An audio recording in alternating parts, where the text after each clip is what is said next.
Welcome back. Here's another example of a related rates question. So in this question, we're talking about a rectangle. The length of a rectangle is increasing at a rate of 8 centimeters per second, while its width is growing at 3 centimeters per second. At a particular point, how fast is the area growing? All right, let's see what we got. Remember step one, like we did in the last question, draw a picture. So we've got a picture of a rectangle. Great. We know we're going to name some quantities here, so we might as well stick them in here. Maybe we'll call that the length, call that the width. Why not? We can write down specifically what we're naming here.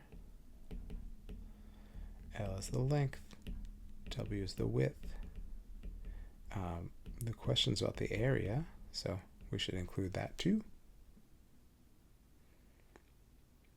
And then remember, for every rate, for every quantity we introduce, we'll get a rate that goes along with it. That is a derivative. So we'll have dl dt, which is how the length grows, the rate at which it grows. We'll have dw dt, which is the rate at which the width grows. And we'll have dA dt, the rate at which the area grows.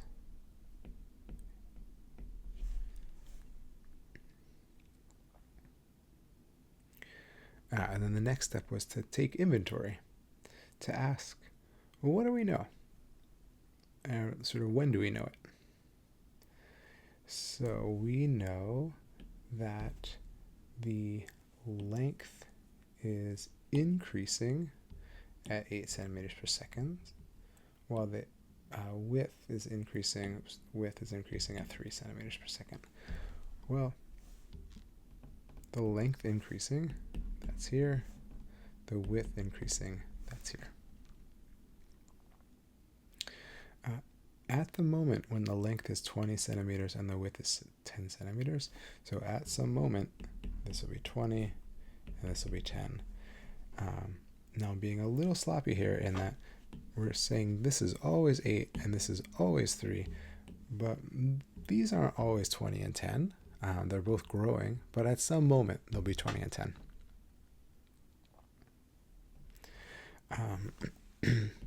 At that moment when these are 20 and 10, well, we don't know the area, but I probably don't have to write down the formula for you to recognize that at that moment the area will also be 200. We'll write that down if we need it later. But then out of these 6 things, the 3 quantities and the 3 rates, maybe we recognize what the question is actually asking for. How fast is the area growing? So that's a question about this. This is what we need. This is our unknown, our goal for the question. So the next thing to do is to relate the quantities. Well, hopefully this will be pretty easy. Area is length times width. Nothing fancy to do here. The next step, we want to introduce rates into this. So the way to do it is to take a derivative of the left-hand side, of the right-hand side. Derivative of the left-hand side, just dA dt. Remember, we're taking a derivative with respect to t. So that's our variable. We're thinking of a, L, and w as all being functions of t. That's how we do implicit differentiation. And now on the right-hand side, we have to use the power rule. We've got the length times the width. Both of these are functions of t. So let's do it. Maybe we'll start by saying it's the length times the derivative of the width. Well, derivative of the width, dw dt, plus the derivative of the length times the width, that's dl dt times w. And only now, only after we've taken a derivative, do we plug in what we know. And we know everything on the right-hand side. And we need to know the left-hand side. Remember, dA dt, this is our goal. But everything on the right-hand side, we've got that. We said that L was 20 and W was 10.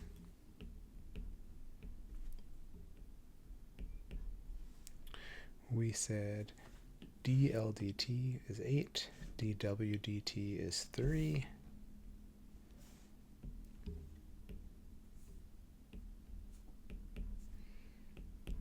Put it all together, we've got 60 plus 80, or 140. What are the units here? Centimeters squared per second. Because we're talking about an area, and you can check too, right? Length is measured in centimeters. The change in width is centimeters per second. So centimeters times centimeters per second, centimeters squared per second. Same for this term. 140 centimeters per second is the change in area. So to recap, we drew a picture, we named our variables and the corresponding rates, we took inventory to think about what we knew and what we needed to know, we related the quantities, the length, the width, the area, and then used that to differentiate and relate the rates, the change in the area, in terms of the change in the width and the change in the length. Only after we took that derivative did we plug what we knew in. If we plug it in too early, we'll get into trouble when we take the derivative because it will just disappear. It would be a constant. And nothing here is constant.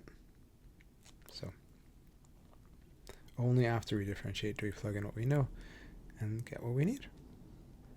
So we'll try some more of these in class.